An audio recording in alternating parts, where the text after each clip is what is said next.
any torture against me. My name's John Kingsbury. I'm the Director of Creative Economy Programs at NESTA, and in your welcome packs you'll have, this is just a plug by the way, in your welcome packs you have a postcard for NESTA's Digital Arts R&D programme that we run in conjunction, in partnership with Arts Council England and with the AHRC. If you don't know about the fund, there's a URL on that postcard, but I'm around after to answer any questions about that.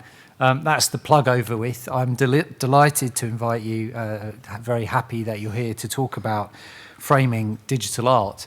I think the first thing I'd like to say as chair is really that there are a few contentious issues that I don't necessarily agree with in this kind of blurb about digital art. First of all, digital art in itself is arguably a contentious definition, which is often used but not often understood, or at least people have different perspectives and definitions of what they mean when they say it. But also in the blurb here it says, this is a world for which traditional cultural institutions can appear too slow, out of touch, ill-equipped, and independent online communities often take the place of cultural agencies.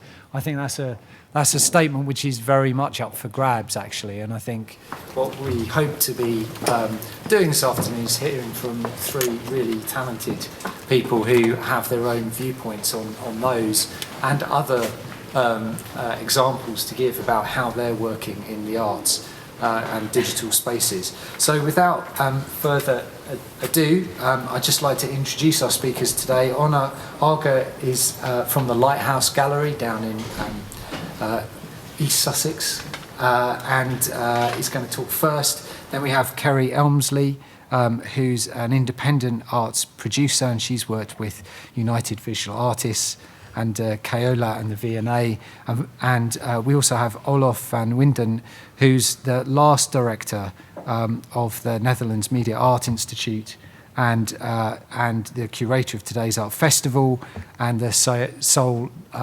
Biennale Media Arts Festival. I think we're going to be a little bit pushed for time, so I think I'm going to ask Anna to speak first, and then Olof, and then Keri. So off you go, and then we'll have some time for questions and comments. Okay, everyone. Well, firstly, I just wanted to say thank you to John for chairing this session. A very big thanks to Tom and Drew and the whole FutureEverything team for this amazing conference. I feel very privileged to be amongst such amazing peers. And thanks to my friend Jose Luis de Vicente for the invitation to come here and talk to you today. So I'm Anna, and I'm going to talk to you about art and about, kind of some projects that I've worked on. And I know that you probably won't be able to see all of the text and whatnot on the screen, so I've put a website together that basically has pictures and links to everything I'm going to talk about, so you can just let the images flow over you. So as John says, I'm the artistic director of this organisation here. It's a digital culture agency based in Brighton called Lighthouse. And we work with filmmakers, technologists and artists on exhibitions, productions and events that really try and show that digital culture is about more than just tools and technologies. It's about emotion and aesthetics and learning. We're really interested in the societal transformations which are being brought about by technology and science. I also write a blog which looks at research, mainly from the fields of physics and astronomy. And I mention this really to try and emphasise that I'm interested in the confluence between art, technology and science. I'm fascinated in what happens when artists and filmmakers and other creative people are thinking just as hard about science and technology as the scientists and the engineers are. We often ask ourselves if it's still relevant for us to be talking about digital art or media art, as we used to refer to it, when technology has become so pervasive. Surely as it becomes enfolded into the practice of all artists, digital art as a form becomes obsolete, right? Well, I'd argue the opposite. I'd say that media artists are some of the most culturally deep and urgent guides that we have for a landscape that's becoming increasingly difficult to navigate with the maps and compasses that we grew up with. Artists like some of the people that you've already heard from at Future Everything and you're about to meet in the next session. Today, I want to talk to you about how media artists are the veritable canaries in the mine. They're detecting weak signals about how our technologised world is shaping up. And I want to show you how they can give us ways of both perceiving this changing landscape and acting within it. So to kick us off, we're looking here at an installation called Genesis, which was made by the Brazilian media artist Eduardo Katz in 1999. It's a very complex artwork that explores the relationship between biology, belief, technology, and ethics. And amongst its many facets was this, which you probably can't read here, but basically this is a sentence from the Bible, which has been translated into Morse code, and then it's been converted into DNA. Now, this sort of seems to suggest to us that DNA could be used as a data storage mechanism. 13 years later, the media exploded with this, news of a book encoded into DNA. This was proof of concept that DNA is indeed being considered the storage mechanism for data of the future. And it comes over a decade after Eduardo Katz suggested the same thing. Now, this is not an isolated case study. The examples of where media art seems to have pointed to exactly what's about to happen in technology space are legion. So much so that the artist Golan Levin has put together a whole website documenting what he refers to as media art prequels. So what's all this telling us? Are we to believe that media art has predictive powers, much like those ascribed to science fiction writers? Well, no, I'd argue that the reality is much more subtle than that. I'd argue that media artists, like science fiction writers, are fluent in what Lev Manovich calls the language of new media. Their creative perspectives, decision-making and aesthetics are highly influenced by their interrogations of the systems, tools and mechanisms of technology. Media artists are engaged in a careful consideration of science and technology, as are scientists and engineers. And therefore, we shouldn't be surprised that they sometimes arrive at the same conclusions, albeit at different times. Their propensity to do so makes the field of media art an incredibly interesting place to look if you're wanting to detect those weak signals about what might happen next. So, what are some of the messages that we're getting from media artists today? Well, I think one of the most important ones is that we must be able to describe our environment. The more heavily encoded our world becomes, the harder it is to read. Our technologised world is becoming opaque. Pervasive automated machine surveillance gives us the impression that machines are watching our every move. As we've heard today, algorithms are loose on the stock market. They're automatically carrying out trades. Entire cities are being planned for the exclusive use of machines. And as technology becomes more ubiquitous, our relationship with our devices is becoming ever more seamless, and our technical infrastructure is becoming ever more invisible. We now refer to the vast server banks which store our personal data as the cloud. And this really implies a kind of a desolidification of infrastructure that, as we can see here, is very much bricks and mortar. So ingrained has this cloud metaphor become that a recent survey revealed that over half of all Americans think that bad weather affects cloud computing. That's true. As Theresa May would say, I'm not making this up. In reality, if you're looking for where the internet really is, you'd be better off looking here, under the sea, because our digital world is enabled by thousands of miles of submarine cables, this quintessentially 19th century technology. They transport data from building to building, from continent to continent. We passively rely on this infrastructure for the information and communication that helps us orientate ourselves in the world. But we're dangerously unaware of how it works. We can't even see it. It's invisible. And as the science fiction writer China Miéville says, something invisible in the landscape is just landscape. The point of invisibility is to fail. This disappearance of our technological landscape from view is a serious political and ethical issue. If we can't see something, it's very difficult to comprehend it, let alone to have any political agency in acting on it.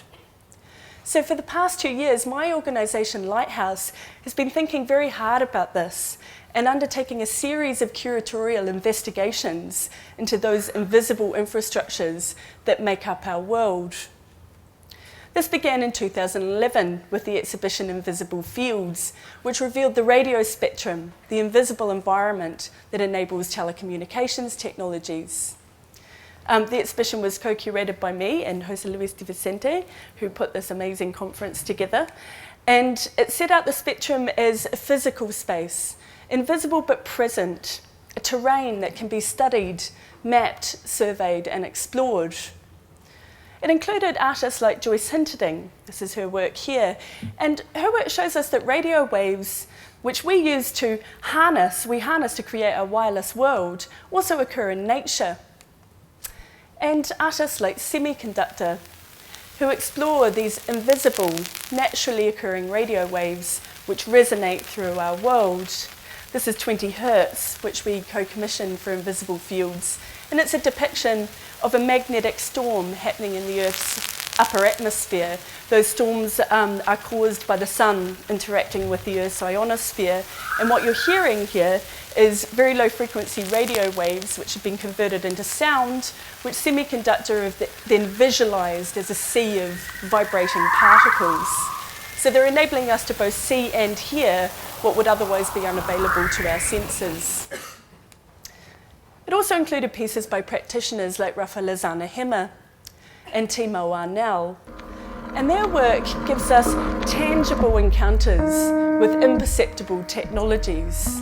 This is beautifully explored here in Immaterials, Timo Arnell's piece, which visualises Wi-Fi technology, which, as we know, is central to our experience of contemporary life, but is largely invisible to us. This invisibility carries with it implicit philosophical dangers. As Timo himself has recently eloquently written, intentionally hiding technology, smoothing over the edges and the seams that make technical systems what they are, leads to a loss of understanding. And that's the case for both makers and users.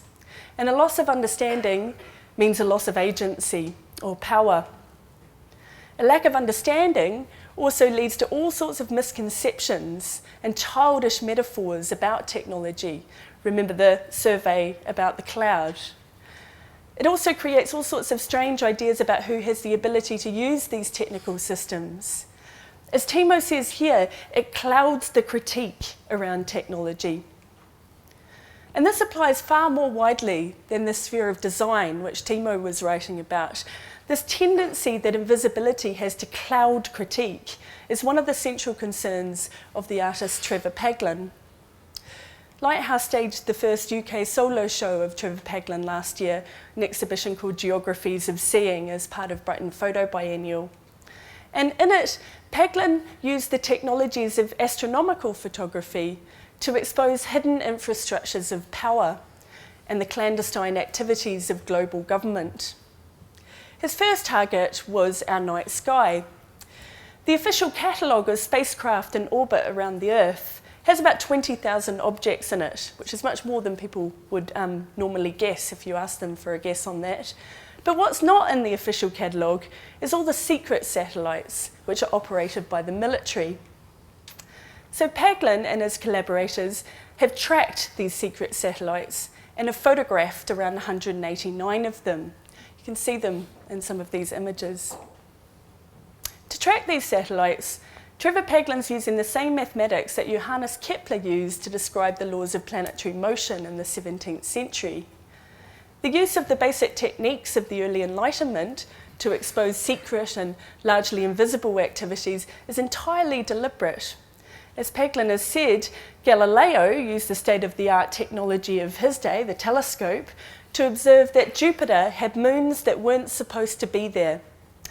Those moons undermine the established truth of the day, the Ptolemaic worldview, which had the Earth at the centre of the universe.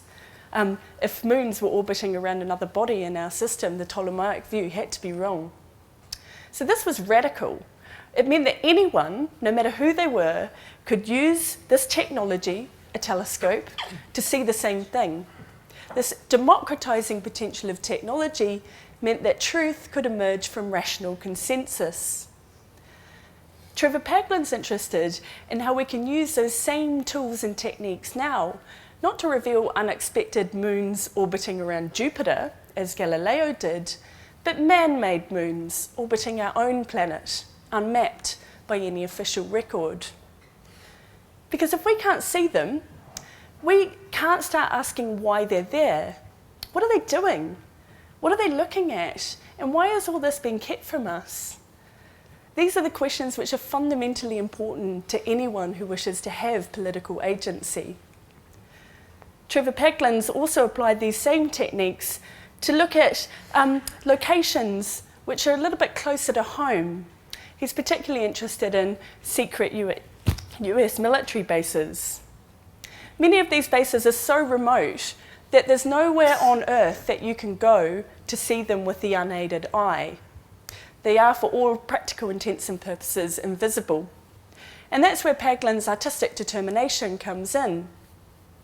He uses high-powered telescopes whose focal lengths range between 1,300 millimetres and 7,000 millimetres. And at this level of magnification, hidden aspects of the landscape become apparent. He gets us close to air bases being used to launch military aircraft, surveillance stations that are not meant to be there. This is a secret military hangar, and here we can just make out a Reaper drone. And that's getting ready, as you can imagine, to reap. Paglen's work exists within an established tradition of media art practice, which has made it its business to reveal the invisible infrastructures that underpin society. And this tradition is being extended by a new generation of practitioners.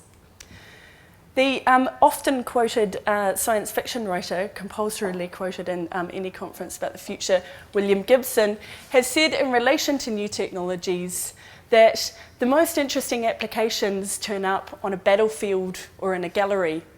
It's a really quite unsettling comment and often very true. Lighthouse's two new projects for Brighton Festival this year show how in certain cases, certain chilling applications appear in both places simultaneously. Following on from Paglen's show, we're deepening our investigation of invisible infrastructures by looking at the technologies of warfare. As we all know, the unmanned aerial vehicle, or drone, has become one of the most potent weapons in contemporary warfare. Remotely controlled by operators thousands of miles from the theatre of war, drones carry out aerial attacks which leave hundreds of people dead. They're one of the most controversial weapons of war, partly because of their ability to operate unseen and to strike without warning. The artist and technologist James Bridle has created a series of projects that attempt to reveal the presence of drones in our landscape. This is Dronestagram, and for this project, James collected photographs of the locations of drone strikes and shared them on the file service Instagram. The images of deserted, barren landscapes and abandoned buildings have a sobering potency juxtaposed with shots of cats and parties, which is what we more normally see on Instagram.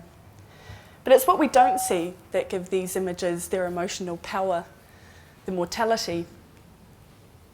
For his latest public intervention, which we've commissioned for Brighton Festival this May, a military drone will make an eerie incursion into the daily lives of Brighton residents. It will be an outdoor one-to-one drawing of the kind of drone used by the US military above battlefields around the world. It will make the drone visible on our streets. And we hope the stark marking out in an unexpected public place of the silhouette of a drone will make people think about what it would mean to have a drone attack on our own community. As James says, we all live under the shadow of a drone, though most of us here are lucky enough not to live in its direct fire. But the attitude they represent of technology used for obscuration and violence, the way they distance us from morality and culpability and create the impression that other people's lives have lesser value than our own, this should concern us all. And emphasising why these metaphors of invisibility are so dangerous, James stresses the drone itself could be seen as analogous with the network. It's an invisible, inherently connected technology allowing sight and action at a distance. So this is a political issue. We need media artists because they enable us to see the technologised landscape for what it is, tangible, material, and crucially made by us. They insist we must not only be able to read it and perceive it, we have to learn how, as Julian Oliver would have said if he was here, describe it. Because it's only then that we can have political agency in this rapidly changing world. And let's not kid ourselves just how rapidly the world around us is changing. I want to end just by commenting that we're speaking here about framing digital art, but some of the most urgent work being made today is being produced with the materials of the post-digital age. So this is an invisible machine. And I know that even on this sort of quite small screen, it looks like an electrical engineering circuit. It's actually an example of what I consider to be the most transformational technology of our time, synthetic biology. This is a genetic logic circuit designed to identify cancer cells and make them self-destruct. It's a virus which has been programmed by scientists, and it uses Boolean logic to, if you like, ask cells that it meets 5 questions. And if the answer to all of those 5 questions is yes, it identifies the cell as cancerous and it self-destructs. So, clearly a very different way of thinking about cancer treatment than the one that we currently use. This is not speculative design. This is a real experiment made in 2011 using standardized biological building blocks called biobricks. They're doing rapidly for biology what Arduinos did for electronics.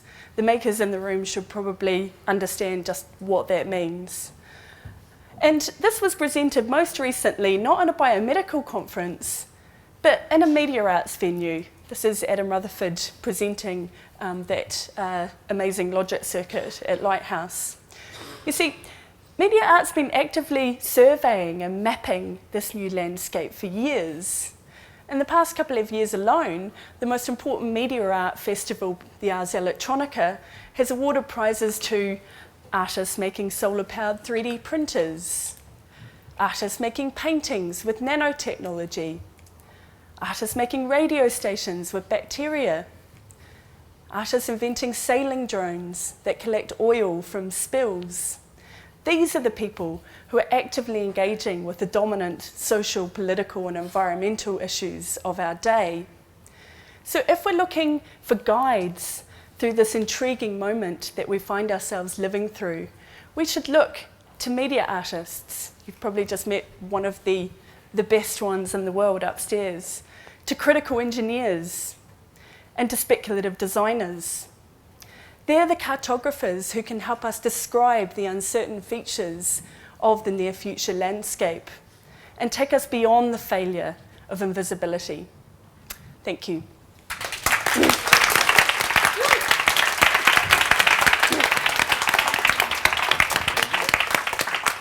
Thank you, Anna.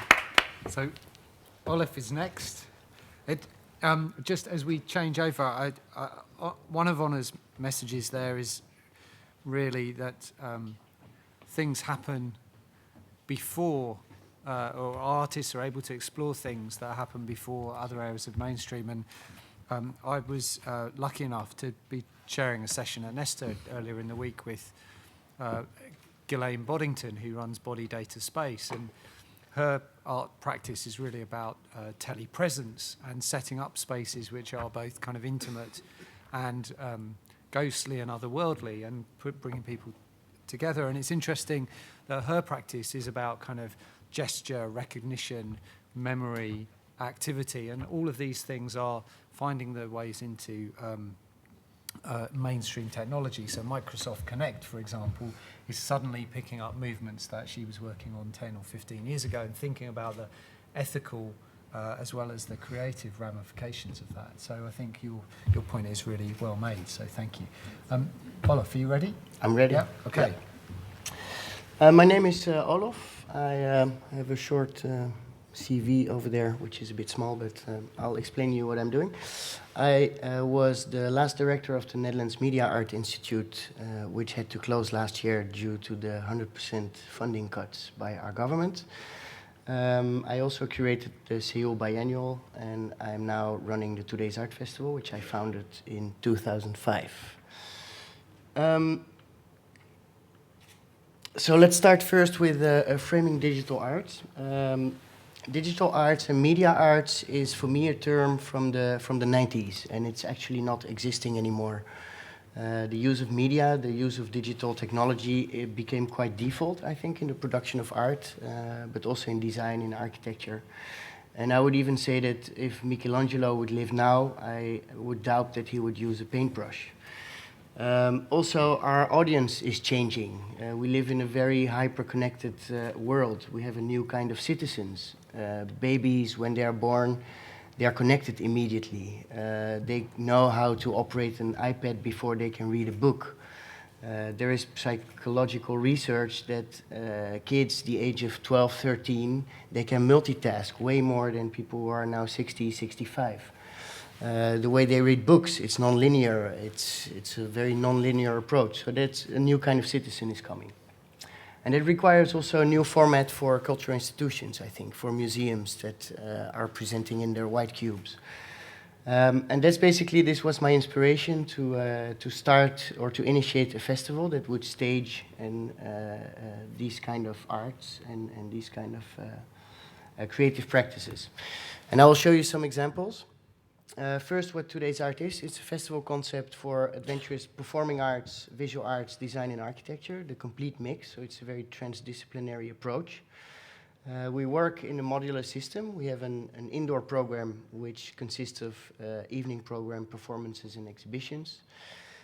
The outdoor program, the public space, for us very important because in a lot of time-based art, it happens inside in black boxes with a video projector. But we wanted to bring also these art forms closer to an audience, that you really bump into it. Then we have a club program. The club culture is, I think, also very important for the development of contemporary art. Exchange programs like what's happening here with conference and seminars and educational programs. And as we use the city, we are also inviting galleries and project spaces to participate in the periphery program.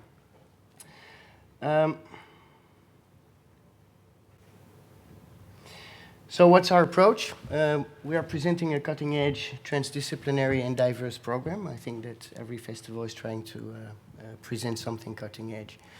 But for us, this transdisciplinary approach is very important. Like I said, media art or just framing a certain discipline is not what the artist is also interested about. You see a lot of musicians who create visual arts and visual arts who are in sound design and things like that.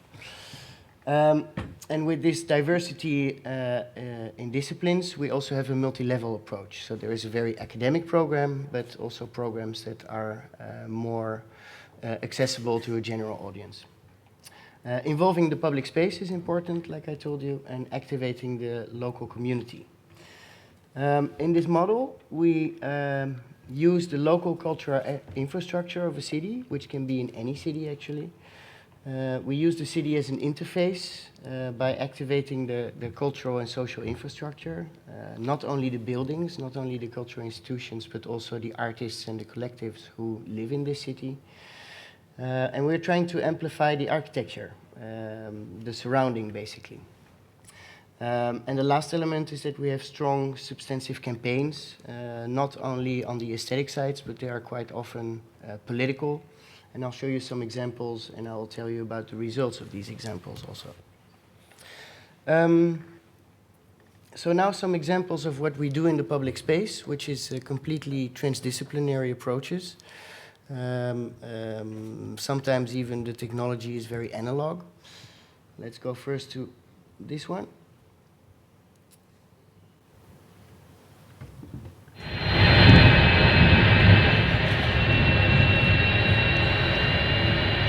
This is a piece by Lust and Mike Reiniersen.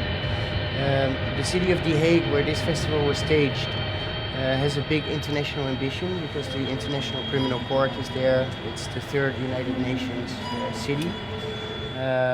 So they profile themselves really strongly as an international city. But actually it's quite, it's a small village. There aren't even 600,000 people living there. And we played with this international image by looking at the airline industry, and we created an airport in the city. The theme of the festival this year was THX, which is an airport code. And what you see here is a public intervention, a landing strip, 480 meters long, 128 speakers, and the sound of a Boeing 747 going through this street.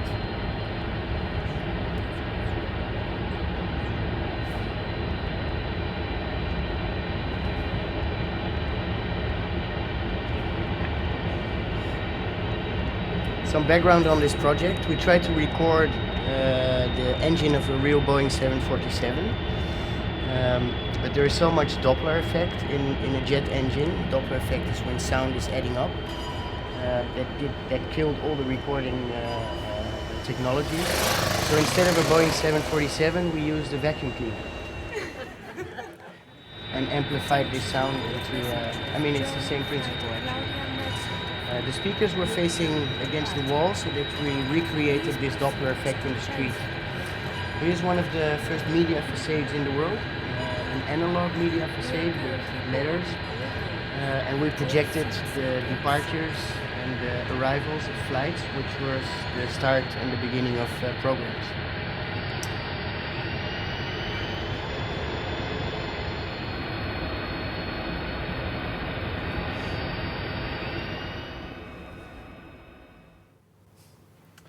Okay, let's go to another example. This is a piece that we worked together with Pablo Valbuena from Spain. And we gave him the City Hall of The Hague as the backdrop. The City Hall of The Hague is designed by Richard Meyer. It's a white building, completely modular in its structure. And he created this very large and very nice piece, I think. It was called Augmented Space.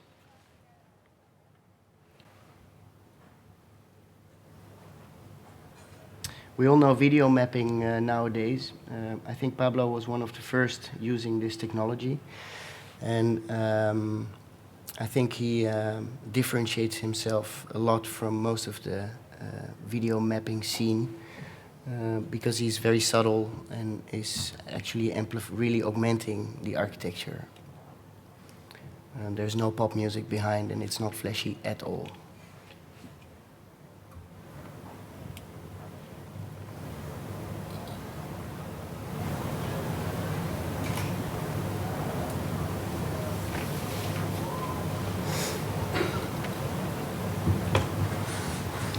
Now he creates a sunset, but the sunset is going from left to right instead of up and down. So what you're looking at is not light, it's video.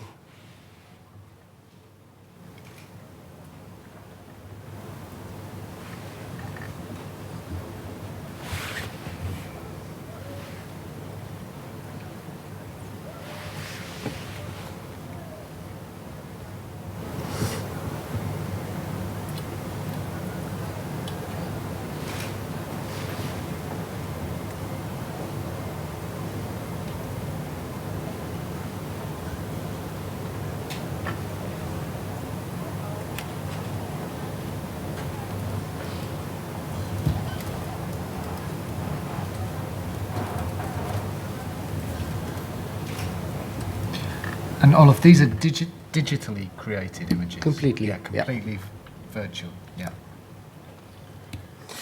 Okay, another example, which is more analog. It's on the building, though. It's on the building. This one is called Station to Station. It's a project that we did in the central station of The Hague. It's the final destination station because there's the sea, there's 12 tracks, and we looked at it as 12 tracks of a mixer, and the train became the fader of this mixer. The complete station was wired, there were microphones in the trains, even it was on the regular schedule of the train. Microphones following the people with their little trolley. They created a big sound piece.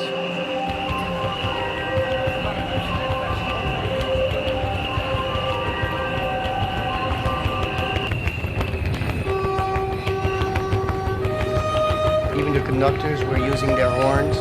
And this was in the most heavy traffic time of the day, at 6 o'clock in the evening. So we had volunteers at every station before Central Station to warn the passengers that they would enter a sound piece or be arguments.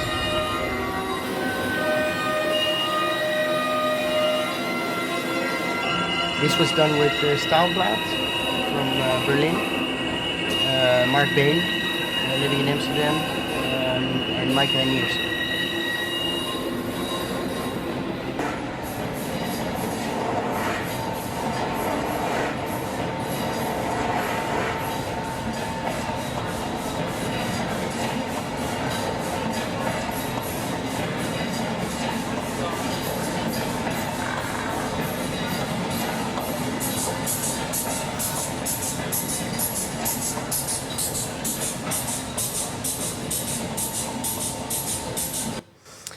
Okay, and the last project I wanted to show you is a project with Raumlabor and Riefunk. We did it last year. Both recycle architects, Raumlabor from Berlin, Riefunk from The Hague. They created a vortex, and the symbol behind this, last year we had severe budget cuts in the Netherlands. A lot of cultural institutions had to close, including one I was directing in Amsterdam.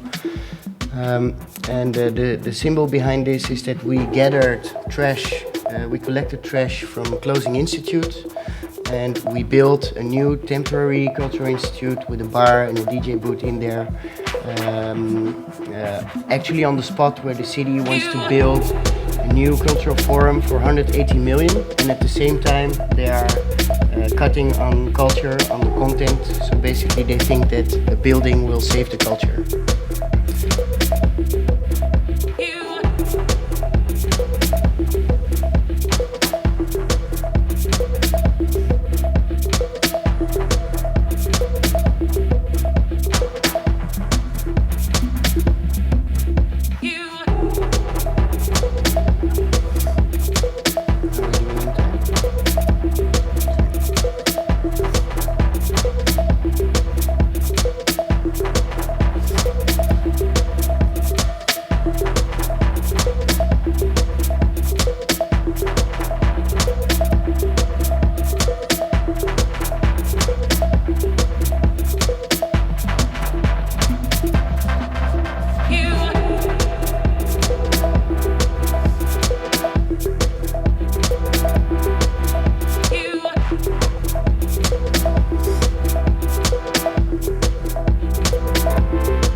Okay, we're a bit short in time, so we'll continue fast.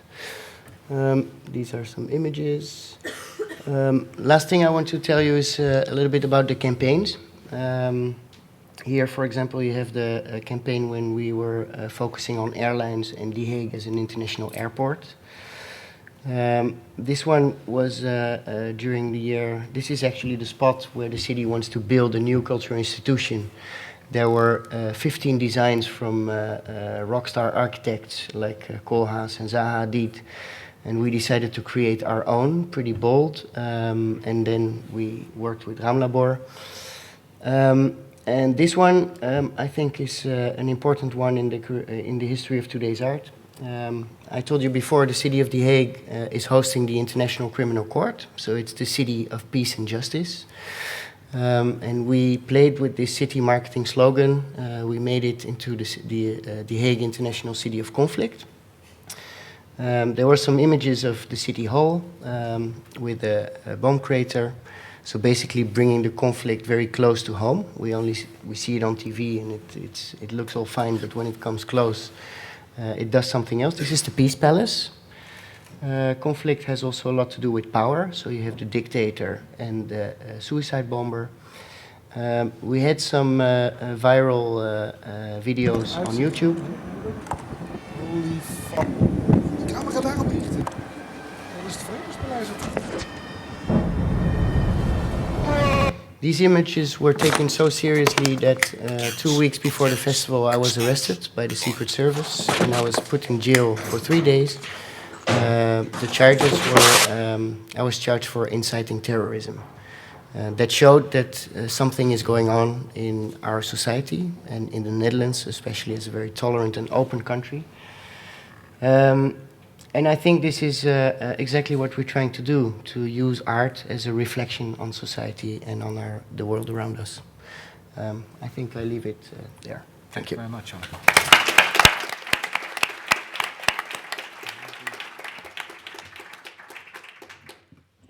So just while we change over, I mean, I think the thing that I took from Olof's piece, which really built on Onur's presentation, was that in Olof's words, we're not just talking about curation and presentation of art in and around white cubes. We're really talking about art championing the use of public spaces and championing the use and corralling and inviting citizens and people and humans to take part and have a dialogue and be impressed and influenced by the art which is around them. And in a way, that's a big theme, I think, that draws parallels with some of the other sessions that have happened here at FutureEverything. That if you really want smart cities, it's not just about the hard infrastructure of the technology, it's also about using and harnessing the kind of human capital and social capital of community and community groups. So that just leaves us really with Keri. So Keri, over to you. I'm actually going to take a more of a pragmatic and individual approach because I work as a producer, so I work very much behind the scenes, empowering artists and developing how they stage their work in public. And some of the questions that we've been asked to deal with is about the relevance of institutions and how artists distribute their work in this sort of really fast connected world, which you all are part of. So I thought I'd start by showing you a piece by Mel Brimfield, because this was my first experience of producing a piece of work for the government art collection. And I don't know if you all know, but our nation actually collects a considerable amount of art in our name and on our behalf. And around that collection goes an entire, body of rules and regulations and, practices that I was never aware of before. So in the sort of arguments that we make for why is an institution slow, why is it hard to access and understand these things, when I talked to the curator, he was like, but you don't understand. The most important thing about this piece of work is what happens to it after the artist is dead. So it was my really, really important point for me to start, is that, I don't know if many people who are making right now really consider that. And this curator from the Government Art Collection made me really think about that. And then moving on to the great outdoors and the relevance of public art in why, we need money to make things and why the public want art, or in many cases don't want it. This piece is by Mira Kalex, and she's primarily a sound artist, and she's recently sort of started making physical sculpture. And I produced this with her, and it was part of the Cultural Olympiad, which I'm sure, post-Olympics, everyone's got something to say about. Now, we knew we're going to have the Olympics for, 5 years, 6 years? This piece of work was made in less than 6 months, and we weren't the only artists who had to deal with that kind of timeline. And we put this work in, thanks to the Mayor of London, in a very unexpected place, and in a place where there isn't normally art. And we were expecting to find a lot of resistance. This is out in Redbridge in Zone 5, in a park where no one cares about art. There is no art. And we, during the time we were building it, people coming up and, what's the point, and what a waste of public money, and, shouting at us and writing abusive things in the visitor book and all of that kind of stuff. But after the 3-month period, making a sculpture out of stones for 3 months is kind of a paradigm in itself. But when we took it away, all the people who would be walking past us every day while we were making it, telling us we were stupid, actually said, "Oh, why are you taking it away? Why is it going? Why can't you leave it here? We like it now. We want it." And that little story is, one of the arguments that we have to continue to have about why the government and why culture is relevant and important and should be paid for.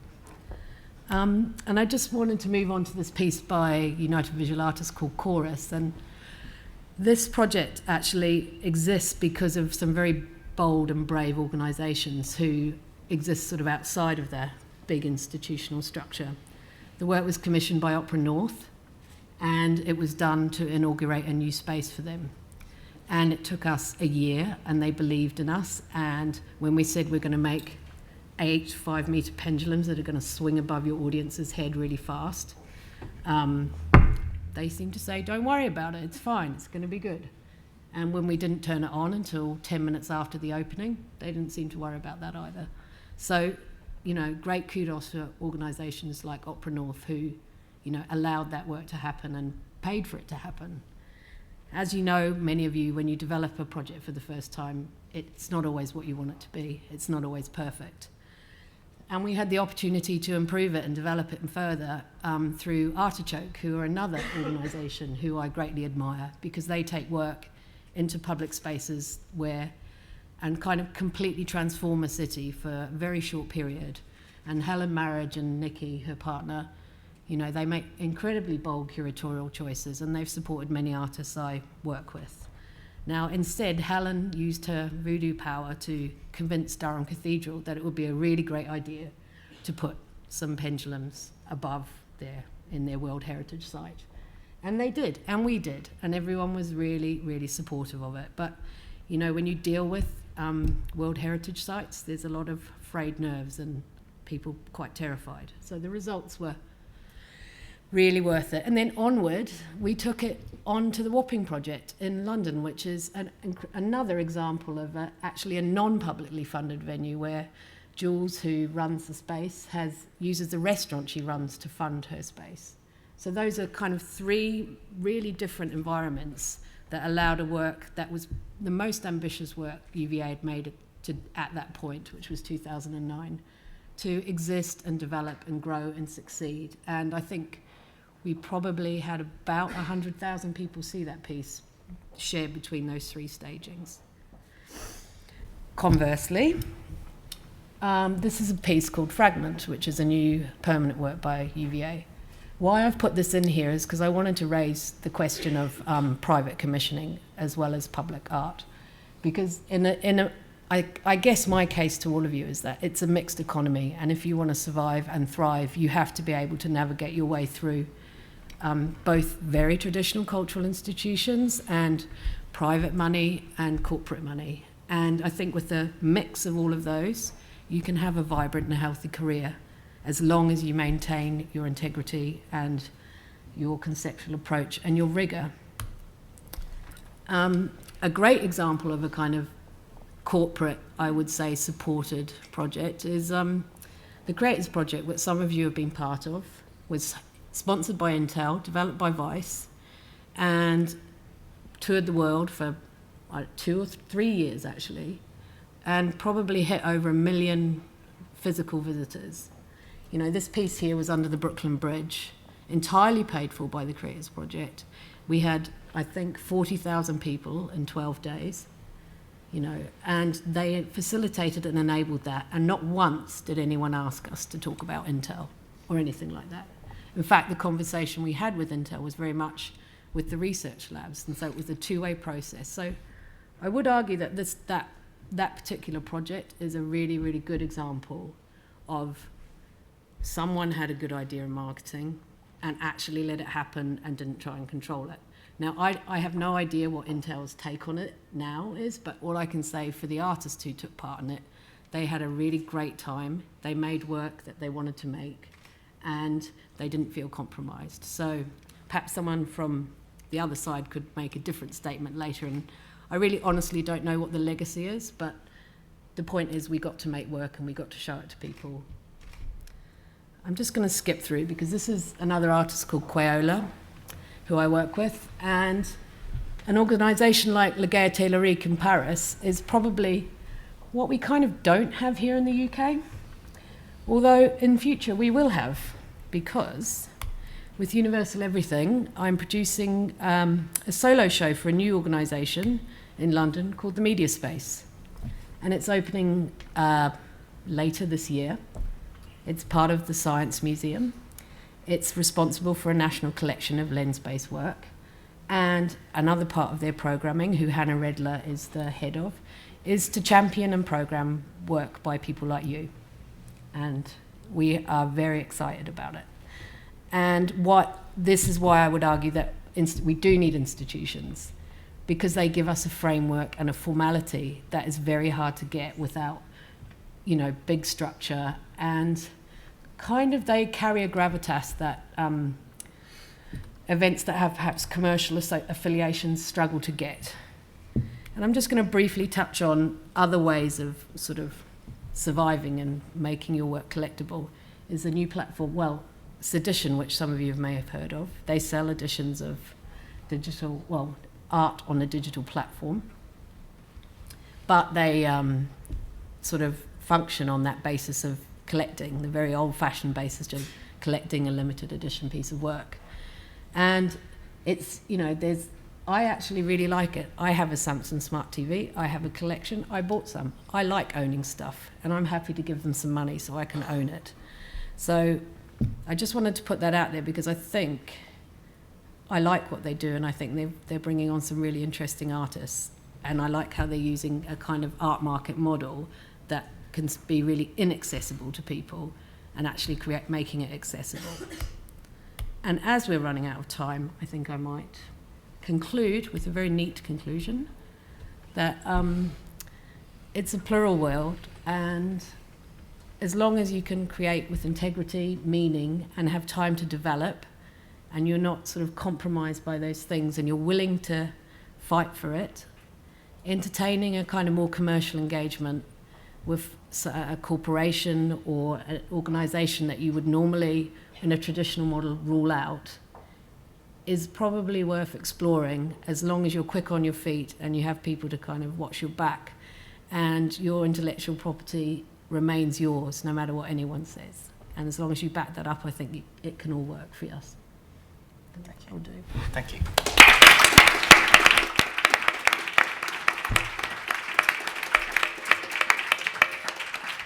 Thank you. So I guess the message that I've had from this is that actually institutions are relatively, well, are really quite progressive. They're getting arrested. They're putting jumbos on the streets. I was certainly fooled by the vacuum cleaner. There are drones in people's communal spaces in cities. They're useful in commissioning, in framing, in marketing, and in selling the art. Some of the examples we've had are digital and some are not, but I mean, really, we want to hear from you. So we have about 5 or 6 minutes for comments or questions. And have we got someone with a microphone? So please, if there are any comments or questions, I'll take a couple of questions at a time, if I may, and it would be great Sorry? No heckling. No heckling. And if you could, when you get the microphone, if you could just say who you are and where you're from before you ask a question, that would be great. There's a chap, there's one there and then there's one there, please. Thank you. Hi, good afternoon. It's Peter Harty from Poetic Republic. I'll just say first off, as I'm first person, that was a brilliant panel there, so really enjoyed all those presentations. I think for myself, and I think I see where the original text was coming from, and that is there seems to be quite almost like a divide between a sort of curational camp and then another camp, which is what we were hearing about yesterday, which were the platforms and the many-to-many relationships. And I think the text here was really coming from that point that in a lot of the traditional organisations, there's an unwillingness to develop those platforms of interaction. But those platforms of interaction are actually going ahead. Thank you. And there was a question from here. Hello, I'm Joel Gethin-Lewis from Hellicar and Lewis. I think one of the things that I found in my career with starting off at UVA and then setting up Hellicar and Lewis and open sourcing everything we do is that we kind of completely found the conventional routes to art funding so completely obtuse, ridiculous, and that we didn't pursue them and found working with people in marketing and brands much easier than dealing with traditional art institutions like NESTA or the Arts Council or whatever. And we found that we seemed to us from the outside looking in, finding a lot of practices that were very good at applying for funding and not actually doing good work. Yeah. And I think the thing about the open source opportunity is that a lot of work is going to be made whatever happens. And just the final thing with sedition, it just made me immediately think of how wonderful it would be if they got broken into by a bunch of Russian hackers and they were all given away for free, which would be wonderful, wouldn't it? Thank you very much. Thanks, Joel. So that first question about curation versus platforms and how do you increase the platforms for curational activity? I mean, as chair, I'm impartial, I guess, but I think what is interesting is that some arts organisations like New Art Exchange in Nottingham, for example, has used kind of crowdfunding around curation in the last year to experiment with that. And I think while they found that quite challenging, because it does upset the apple cart for curators, it is an example of experimentation. But I don't know, what do the panel think about that point? I think, there was a really interesting moment where we started having this conversation at the platform session yesterday, and then we didn't have time, so we'll probably pick it up tonight at Ideas of Theft, right? Yep. And it was actually a question that Jose Luis asked Vimeo, Kickstarter, and the Creators Project, kind of what's this question of curation. And James actually picked up a really interesting take on that from the perspective of the audience, which is there is actually a kind of subtle undercurrent of curating on those platforms. It's just not the kind of curating that we would normally do. Kind of some people might refer to it as censoring rather than curating. So I think we'll probably kind of dig into that a little bit more tonight, but I think that question of curating is the thing that, if you want, enables the platforms to exist in harmony with the cultural institutions of the 21st century who are prepared to adapt to, kind of this changed landscape. The ones who are not prepared to adapt will die. They will simply close down. They won't have an audience in 5 or 10 years' time. It's just that simple. We're not talking about something that you can opt into or opt out of here. We're talking about the world, kind of our audiences of the future. And when I say the future, I mean just 5, 10 years ahead, don't understand a world without those platforms and without digital culture.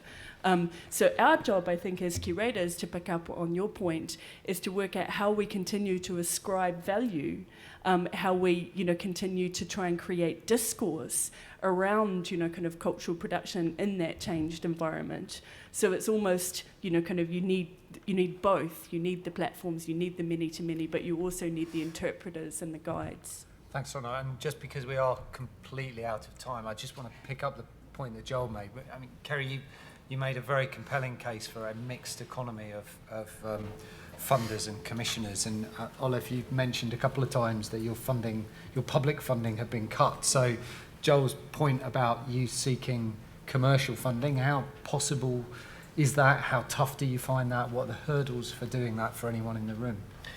Well, I think this is a bit difficult for an art organization like we are, because we have also a lot of space for failure.